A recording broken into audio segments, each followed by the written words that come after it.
সম্মানিত সুধী, দেখতেই পাচ্ছেন আমার এই মা জননীর এখন এখন হাত নামান চুলকানি কী রূপ নিয়েছে দেখছেন, সোরিয়াসিস রূপ নিয়েছে। দীর্ঘদিন আপনারা এভাবে অপচিকিৎসা দিবেন, কিন্তু কজেশন কি, কোথা থেকে এসেছে, সেন্সেশন কি, অনুভূতি কি, তার কাতরতা কি, মনের খবর কি, এ নিয়ে লাভ নেই। শুধু আপনারা মলম মার্কা ডাক্তার, মলম মেরেই যাবেন। আর আমি যদি সত্য কথা বলি, সুচিকিৎসা দিয়ে থাকি, মানে বাংলা ব্যাপী না, বিভিন্ন মানে দেশেও ওষুধ চলে যায়, বাইরেও যায়, সেখানে আপনারা বিভিন্ন ধরনের বাজে মন্তব্য করা শুরু করে দিবেন। তাই আমি এই মন্তব্য থেকে রোগীর সাক্ষাৎকার নিয়েই ভালো থাকি বা প্রমাণ দিয়ে থাকি। তাই আমার এই ভিডিওটি নেয়া। আরও আমার যারা হিতাকাঙ্ক্ষী আছেন বা যারা আমাকে পরামর্শ দিয়ে থাকেন, তারাও দেখবেন, যদি ত্রুটি হয়ে থাকে কি মেডিসিন দিলাম কমেন্ট করে জানাবেন। হেয়ার অ্যান্ড দেয়ার ইচিং দেখতেই পাচ্ছেন, পূর্বে মলম মালিশ দিয়েছে অনেক। কত বছর ধরে চিকিৎসা হয়েছে? কত বছর ধরে চুলকানির চিকিৎসা হয়েছে? সামনে গেছে 1 বছর আগে আর হয়েছে, আর আগে একবার হয়েছে একদম শুরুতে হয়েছে। কত বছর এটা? এরকম 4-5 বছর আগে হয়েছে। 4-5 বছর ধরে এই একই সমস্যা ক্যারি করে উনি।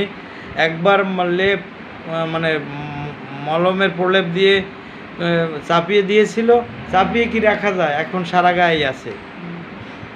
এরপরে ওনার রিউমেটিক ফিভার আছে, বাত ব্যথা আছে, ব্যাকেক মাসেলস এই ব্যথাগুলো ওঠে, হেডেক আছে, head pain, chilly and hot উভয় কাতর। এরপরে মানে শীতের চেয়ে কি গরমটা বেশি? অস্থির লাগে গরমে, কারেন্ট গেলে, বিদ্যুৎ গেলে গরম বেশি। হট পেশেন্ট, মাইন্ড শান্ত, শান্ত হওয়ার কারণও আছে। উনি অনেক শক খেয়েছে মানসিক, ওনার হাজব্যান্ডকে হারিয়েছে, এরপরে 2টা সন্তান মেয়ে হারিয়েছে, যা একটা ছেলে গাড়ি অ্যাক্সিডেন্টে হারিয়েছে, সন্তান একজন মারা গেছে চর্মরোগী, অপচিকিৎসা, ভুল চিকিৎসা দিয়ে। এবং উনি খুব ব্যথিত লোক, একা যখন থাকে কান্না পায়, বা এখানেও দেখলাম চোখ পানিতে ভিজে গেছে। মনের খবরও নিতে হবে রুগীর, তা না হলে রুগী সুস্থ করা যায় না, মন বাদ দিয়ে রুগীর চিকিৎসা হয় না। এরপর ডিজায়ার কি পছন্দ করে?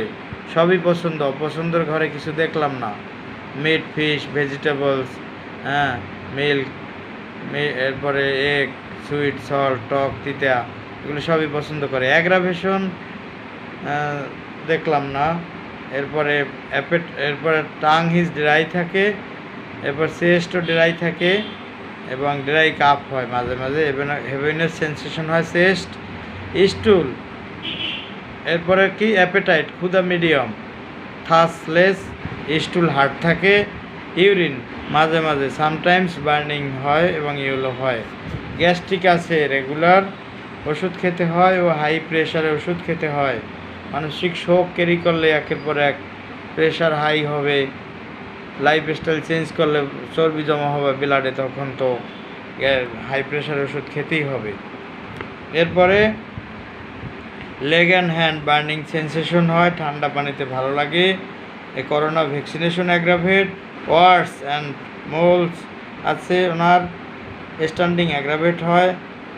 এই তো, এই সব মিলিয়ে ওনার বয়স হলো 55 বছর। তবে আরেকটি কথা শুনলাম, ওনার পিরিয়ড বন্ধ হতে না হতে বিভিন্ন রোগের উপসর্গ প্লাস এই চর্মরোগও দেখা দিয়েছে। এখন ওনাকে পিএস একদম 1-2-তে সাজেস্ট করা যায়, তাই সাজেস্ট করে দিলাম।